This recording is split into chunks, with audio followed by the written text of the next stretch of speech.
Hello, welcome to Kensington Palace. We finally got here in the pouring rain. We've come from Buckingham Palace, that's where we're staying. Yeah. Over to here. So it's been about a 45 minutes to an hour walk in the pouring, drenching rain. We're wet.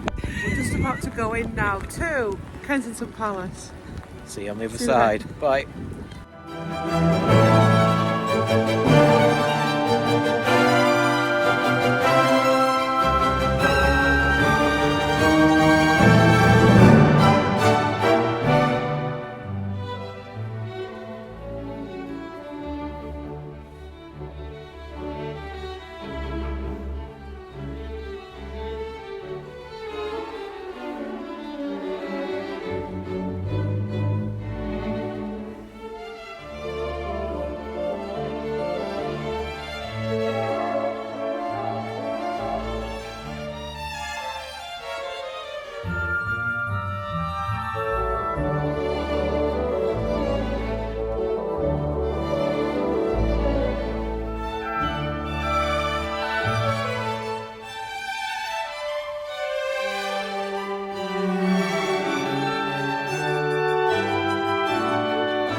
you doing?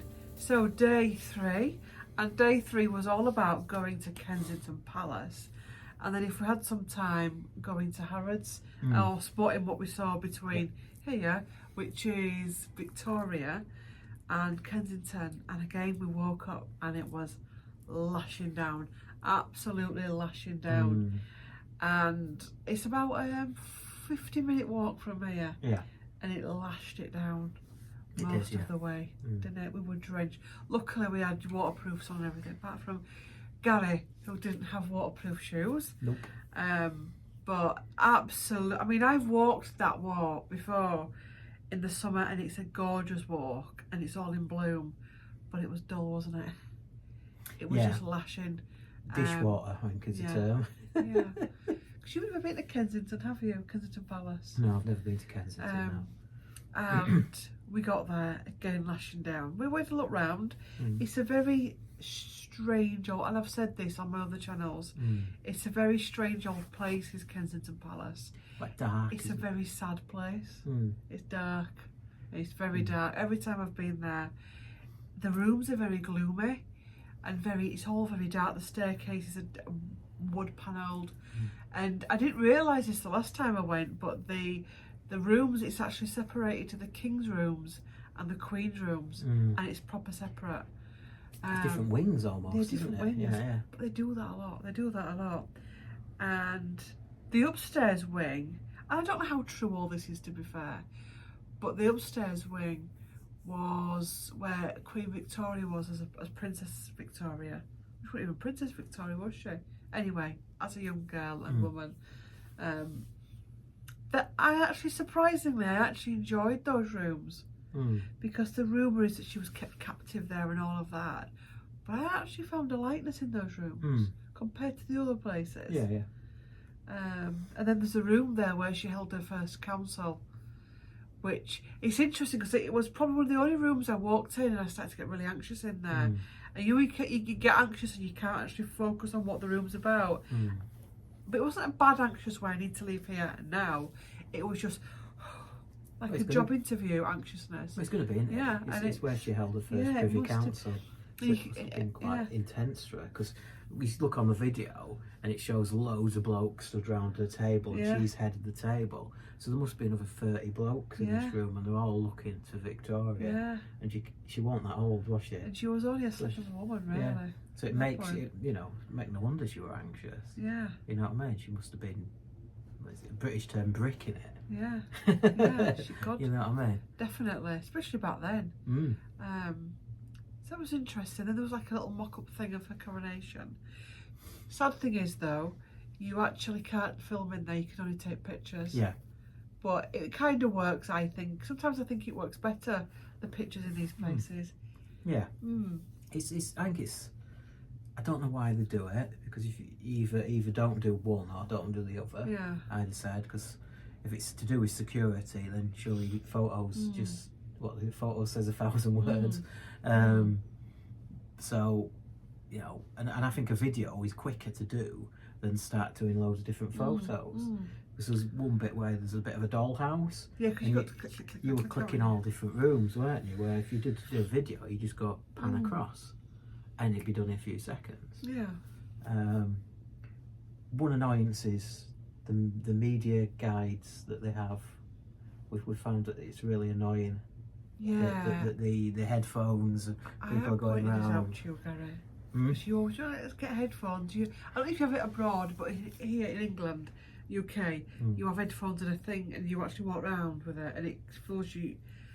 But I don't use them because I find them really distracting. Because to me, your ears are a sense, and if you're listening to this, it's like I don't actually walk around with headphones on.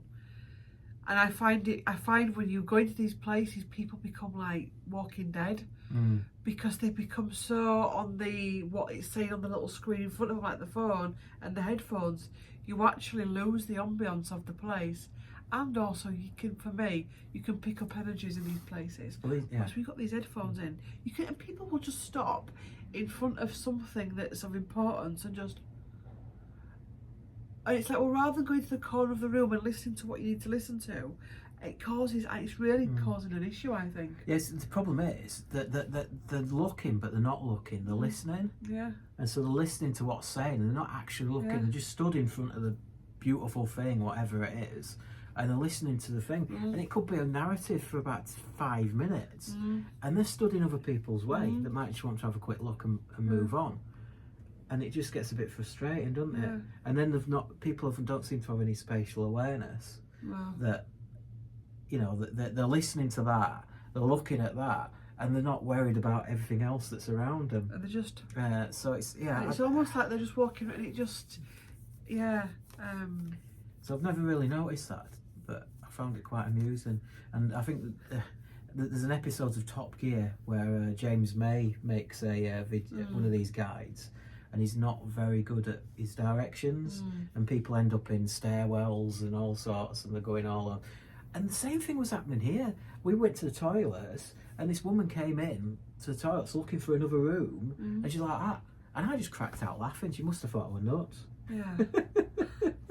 It's strange. It is strange. But it is what it is. I mean, Kensington Palace, I knew what... I've been... This my 3rd time there, and I know what it's like there. It's oppressive, it's heavy. It's been a prison, really, for many royal women. Not an actual prison, but it's felt like that. To them, probably, yeah. Oh, yeah. And then went for some lunch, which was fine. And then we went to the Diana Monument. And this honestly, we're walking up to it, and I was like, what the hell's that on it? And at the bottom of the plinth where it says her name, there's like this illuminous aqua green, like as though somebody spilt paint on it and it's run off. And I was like, then I looked at the monument itself, which had a greeny. I remember, I'm probably using the wrong colour. Like a bluey. Yeah. It's like almost my trouser colour that I'm wearing right now. Yeah. The paint has run off of it onto the plinth. And you know when you decorate and you get a run of paint on a wall or on a skirting board, it's done that on the plinth and it's come off. And I was like, number one, who designed that and allowed that to happen? Number two, why are they not cleaning it? Well, they're cleaning the other side, because where it says Harry and William, or William and Harry, it says William and Harry, that's clean. It hasn't run on that side. Yeah. And you can, down that side, you can see a bit, but in the garden side where people aren't really allowed in, that's where it's run. Now, does that get more water? I don't know. Yeah. And it's almost like when you get a cheap shirt and it runs. It might be because it's all the front with all the hands and all the little kids. There's 3 children on it, and their hands are out, so the water could be running off of her hands. Possibly. But it just, I don't know. I'm not keen on it. Were you? No, I'm not. Like I said, I'm not keen on the colour of it. It just seems an odd colour. And because it's faded now, it looks really patchy, and she looks like Ken Barlow. I didn't really. She does. It looks like she had these clumpy shoes on. I actually wear those type of shoes, court shoes they're called. Well, Diana would never have worn those. I don't know. It's just a little bit. Yeah, I'm not keen on it, to be honest. But it is what it is. It's a bit eerie as well, and I think because it makes you think about statues, because like there's the Albert one, which is absolutely beautiful, and there's the Victoria one, which is beautiful, and I wonder if a statue of someone you know is a bit eerie to compare to someone that was alive 100, 200 years ago. Do you know what I mean? Yeah, somebody you've seen a lot more of in your lifetime. It probably makes it harder with all the television coverage and media coverage and all that the public didn't have back then as well. Yeah. You know what I mean? A statue was like the media coverage back in the day. It was actually good point. You know Whereas with Diana, it was everywhere. But yeah, I don't know. I do like that sunken garden. I've seen that sunken garden before, and I do like it. But I just got a real sadness from that monument. But I made a good point, didn't I? Because I was looking at these. I keep calling it tears.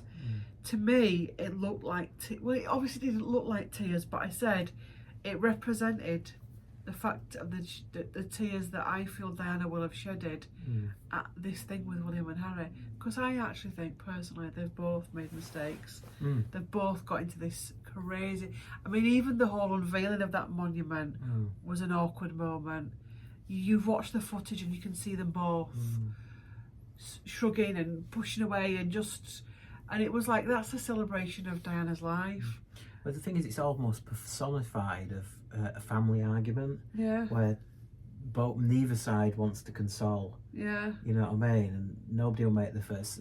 Liam and Noel Gallagher's the same. You know what I mean? Yeah. To some degree. And it was almost like I said, it reminds me of that statue of was it Mother Mary that shed a tear? It was almost like that. I found that anyway.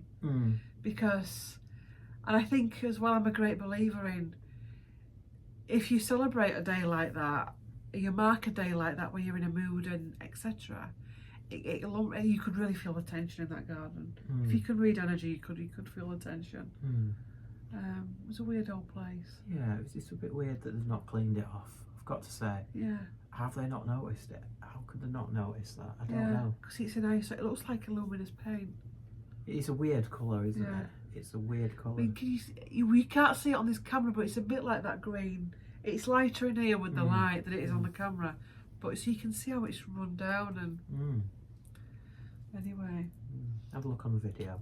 And then we went to Harrods, which is a spectacular place. It's the chocolate area, the bakery area, the food halls. The food halls and all of that is amazing. And the Egyptian escalator part is amazing. But I actually got to a point where I actually felt the walls coming in on me. And I was like, I can't stand this. I was enjoying it, wasn't I? And then I got to a certain point in there, and I just felt like it literally felt like it was closing on me. I was like, we need to get out. It was rammed, wasn't it? It was very busy. I don't know, I think maybe we're just looking at a spangling splendour to begin with, and then it almost got, oh, there is a lot of people in here. And I don't know if it's that was an overwhelm. There's also the opulence of the place. It's everywhere you look is just expense. And God, you know, if you went in with a blank check, you could spend a fortune. There's a lot of ego in there as well, and I can go a bit poorly with ego. I don't like it in gyms sometimes where you've got people just buffing up like that. It can be a bit overwhelming.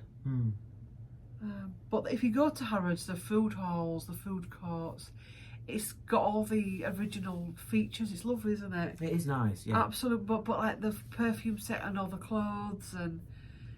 Well, it's just standard. It was just standard department store, but it was opulent. But if you want the craftsmanship, food halls and the escalators, which I don't know if that's from. Oh, it will be from Harrods time, won't it? It will have been, yeah, I think so. I remember when I went to Harrods last time. They had all the statues at the.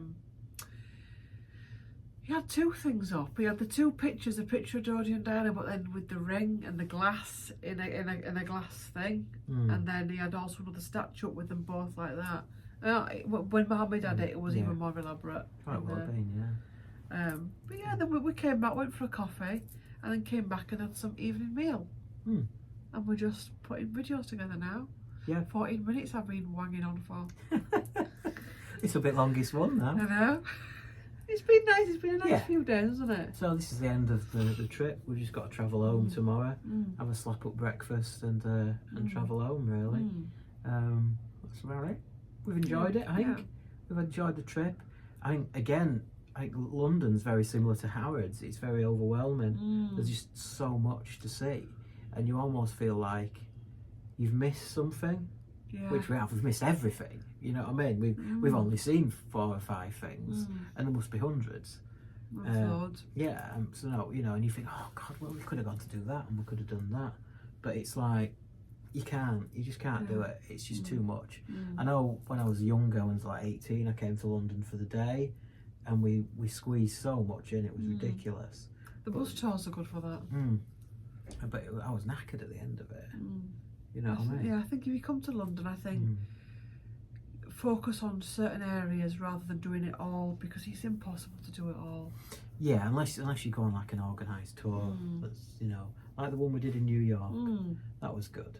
And if you did something similar in London, it might be worth doing, where you get an organised guide and they spend so much time at each place and they drive you around. But then again, London's so busy with the traffic, you'd struggle to get out. I came with Mum and Dad in the 90s and we did bus tours and you just had to fly around. I bet you can't do that now, but it's a nightmare. Because we were going to be opulent, weren't we, coming from the train station to the hotel and get a taxi. and I Google Mapped it, and it says it was going to be 45 minutes in a taxi, and we did it in about 20 minutes on the tube. Yeah. And obviously it would have been a lot cheaper on the tube than a taxi stuck in traffic for 45 minutes with a meter going. But hey ho. So yeah, London. This bit of London is. I would come back again and do something different. Yeah, maybe we'll, you know, let's go some other places first. Yeah, oh, I think. definitely. We've got those places. What we've got to go. Henry VIII's house. Yeah, because we want to do another trip to Windsor and Henry VIII Hampton Court. Hampton Court, that's one. Henry VIII's house. Henry VIII's house. Yeah, it's semi-detached round corner. H's house. H, oh, I know. Yeah, so we'll probably drive to that one maybe. Yeah. But we'll try and do that later on in the year, and then maybe do London another time. We've got loads of other stuff to do, haven't we? Let's not overwhelm ourselves with London at this moment in time. So yeah, Hampton Court and Windsor at some point. Maybe this year, do you think? We'll see. Yeah. Let's see. Watch this space. See how it goes. Thank you for watching. Like, comment, and stuff. That's it, is it? It is, yeah, yeah. Like, comment, and subscribe, and we'll see you in the next one. If you like this video, there probably isn't a London bus with an emoji. Is there maybe a black cab emoji? I don't know. Black cab emoji. If you get to the end of this video, you can do a palace, a crown, a church, a cathedral, a flag, British flag, United Kingdom flag. Yeah. It's a cup of tea. Cup of tea. Anything you think Cake. Stands for London. You can put in the emojis. Yep. Thanks for watching. We're going to do bye for now. Bye for now. Hopefully we'll see you when we're back in Lincoln. Bye. So long. Yep, bye.